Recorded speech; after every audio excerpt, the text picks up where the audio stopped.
Cheryl, can you hear me? Good. I really don't need a microphone. Actually, it's like that's the one thing I love about this. I have not seen the hell out of you for so long, and I'm happy to be here. So, how have you been? I was like, eh. Been doing the Rubik's Cube. Yeah, that's like I'm still alive. I didn't die. I'm just happy to see at least majority of you guys. I can see you without the mask. Some of you, please keep it. Don't be disappointed. No, actually, that's why I'm saying like keep the mask. Like, but that being said, guys, what are we going to talk today? I think we're going to divide this thing into two main things. Okay. Number one, we can finally start. Look at that. It's like, yes. No. She's like. She's oblivious that we stopped the class for her. It's like, okay, so what are we going to talk today? Well, mostly attitude over IQ and attitude over talent, which is like the one thing we keep talking about. But the reason why you have this class is because you're going to need to start preparing yourself for internship. And that being said, there's a lot of things that you're going to need to check, you're going to need to learn, you're going to need to be prepared for, that they don't teach you in a regular classroom, that they don't teach you on what's out there. Usually we're very sheltered. What does it mean? When you're a student, they're going to give you like all the nice little things like oh yeah, he's a student, and that's the excuse that we all keep to ourselves. The thing about it is when you want to make it big, once you want to make it into a big industry, once you want to go to have a nice job in a nice place, then you're not ready. You realize that the world out there is what we call fucked up. Okay? That's what it is. And the reality is that the first times that I had to look for jobs, I was lucky enough that I was lucky enough that I started to find jobs since my first year in college when I came to Taiwan. And my first real job actually came even before that when I was working as a photography assistant for Vogue and Elle Taiwan and FHM too. And I was not the photographer. Let me be clear. I was the photographer assistant. What did I do? I was the kid that was carrying the boxes and putting the cables, okay, and cleaning the lenses. That was my job, okay? Good pay? Yeah, it was good. But you get to hang out with models all the time. That was a good pay. So, that being said, then I realized something. When I came to school, even if back in the day I didn't really need to find a job, I voluntarily said I'm going to go and find as many jobs as possible to gain a lot of experience. One of the things that was more important was like I literally in YCU, while I was working here, before you guys met me as a professor, I was the kid who worked as a volunteer and as a part-timer, tagong with the cleaning lady staff. And the security guards at the entrance. There's always one with the, go there, have to go around the campus to check the bikes and stuff. Yeah, that was me. I used to work in almost every office in this campus, including ILCC. Back then there was no GAO, linguistics, you name it. What was I doing? Doing the copies. Bringing water, cleaning the floor. And I did the same in the secretarial office because they keep calling me, all the way to presidential office. I went to every single office, literally from the cleaning lady all the way to building 6, 13th floor, and I have access to there's an office on top of the presidential office. That is Shu Dong's office. Like when he comes and stuff and all so nice and everything, he has an office on top of that. I had access to that office. How many people here have been in that office? I know, because nobody has access to that office. I did. I had the card. You have to have a special card. But since I was the guy who was cleaning and they trusted me and stuff like that, I was there and stuff. And I have a lot of photos and selfies there. Like, what is the main thing? When they called me to be here in YCU as a professor, I was finishing up my PhD. So at the same time that I was a student, they called me to be a teacher. Why do you think that happened? Was it because Bear was very smart? Not at all. I don't consider myself to be smart at any level.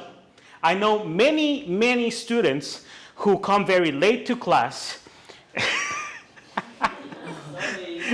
Sit down, bro. I know many students that are very smart. I know they're actually, what is smart? Let me put it this way. I am disciplined. What does it mean? You give me a challenge, I'll work on it until I finish it. Number two, there's the type that are smart students. What is a smart student? A smart student is those who don't study, don't prepare, don't do anything, wake up late, come to class, and still pass the class. Somehow. Which one? Or Prince. So that's the thing, like you get to have all of these little things that you are wondering. And you're wondering, like, oh, so what's the point of this story? Easy. Attitude over IQ and attitude over talent. It didn't matter if I was super smart, or it didn't matter if I was super talented. It didn't matter, like, oh yeah, Bear can sing, Bear can do this, Bear can do that. To get somewhere, it was the attitude that I had that started to open doors. And once you go out there to start finding jobs, internships, and more things, it is your attitude that's going to make the difference. It's not how much you know, but how you actually treat those who are around you. It's not how much you are able to do, but what is your attitude when you don't know how to do something. We're going to talk about that a little bit more. Let me introduce myself formally, which I never really did. Okay? My current title, Principal Engineer and Dean of Noodle University. Not a professor, I'm a dean. And here are the different things that I can actually do. Animator, 2D and 3D, music producer, singer, digital artist, interaction engineer, mechanical engineer. I have a patent on robotics. Programmer, photographer, director, multimedia producer, model photographer, brain specialist, and expert in robots. That's just the basics. I speak 7 languages, and I love learning more stuff. Now, the question I have for you guys is, do you think this is impressive? No. It's not important. Because when I went to have a job and everything else, it was never about all of these. These were tools. And these are the things that will go ahead and get you to where you need to get. Right, girls? That being said, let's start where everything started. I was born in Guatemala. It's a small country in Central America. We speak Spanish over there. Mine's not that good, but still, that's because of my dad. My mom and her family, they're Cantonese. My dad's Guatemalan. That's where they met, and they're married there. This is the information about Guatemala. Capital city, it's called Guatemala City, so original. Population, at the moment, still 16 million Guatemalans. We are a republic with 1 legislative house. Basically, we're democratic, okay? And we speak Spanish, but we have 22 Aboriginal languages going around. Do I know them? No. Now, oh wow, I thought you were the latest one. No, I was wrong. I'm sorry. I apologize. My bad. Eugene just being himself. I know. Dude, what happened? Did Tay release anything new just now and you couldn't come? I was like, okay, so my mom, my grandparents, well, her grandparents and stuff, me, and this is the first time I ever appeared on television. I was only 3 years old. That little kid over there is me. That's my dad. What was the thing about that photo? Let me tell you something. Back in the day, and this is when you're going to say like, oh my gosh, Barry's old. That was the first Nintendo set that came to Guatemala. In 1986, that's where it was released in the States. 3 years later, it came down to Latin America. And they had a contest. My mom put me in the contest, and I won. First place. What was the first place? Get the first Nintendo. Been a gamer ever since that moment. Okay? So that was the first Nintendo ever owned in Guatemala, and I got it. That's like, wow. But I didn't remember until way later. Okay? Yeah, I was cute. I'm still cute. I know. My dreams. Everybody here has dreams.